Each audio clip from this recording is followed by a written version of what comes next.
qodobka afraad Ricardo Marfona oo ah wiil aan abti u nahay Esinkaini Ricardo Marfona abti haddaan u nahay aan Soomaaliyey abtiyaan u nahay igarkaas Ricardo Marfoni abtiyaan u nahay seen ugu naqanihe mali wedihayo habartii dhashi aabba Soomaali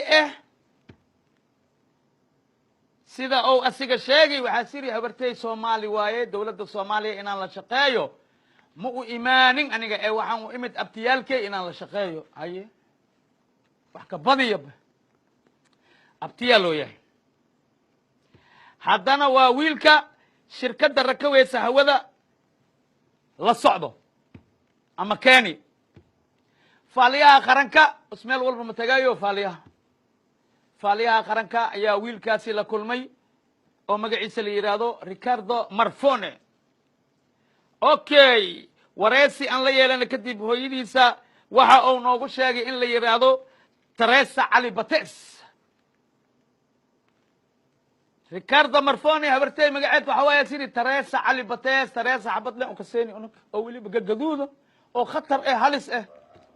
marka waqtiga maamadan loo bixinay magacaasna Teresa ba ma jirna umaleeha habartii waxa la Teresa Ali Bates igeerkii waxa la Ricardo Marfone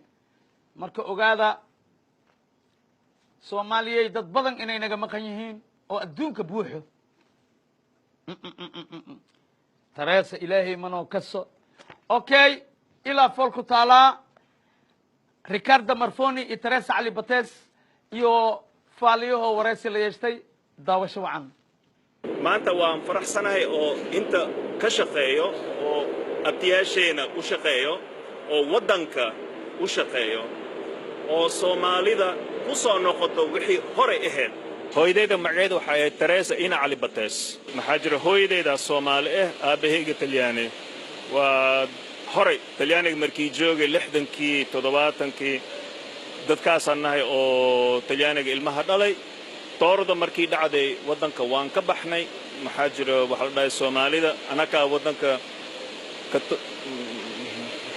analog baxo waan baxnay Itaaliya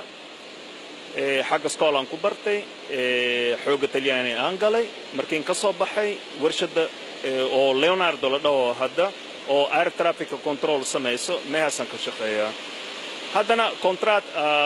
ICAO u sameeyay wadanka dawladda Talyaaniga waa ka shaqeysay oo Soomaalida oo ka qabato controlka oo Soomaaliya kulli intii oo Nairobi Kenya laga sameyn lahay Soomaaliyana laga sameeyo waaya xamar laga bilaaba ilaa Hargeysa waxa waaye todoba airport kulli ina la sameeyo oo Soomaalida gacantooda ku qaado air traffic control aniga walaasheeda iyo walaal saddexan nahay anaka waa familkeena pero anaka yaal kala dhal waan badanahay Itaaliya adduunka dhan waan joognaa waaka Soomaalina weligeena ma hilmaami maxaa jira hooya la hilmaama ma dhici karto xudunteena meeha ku duugan tahay Soomaaliya Soomaali baan nahay waana kan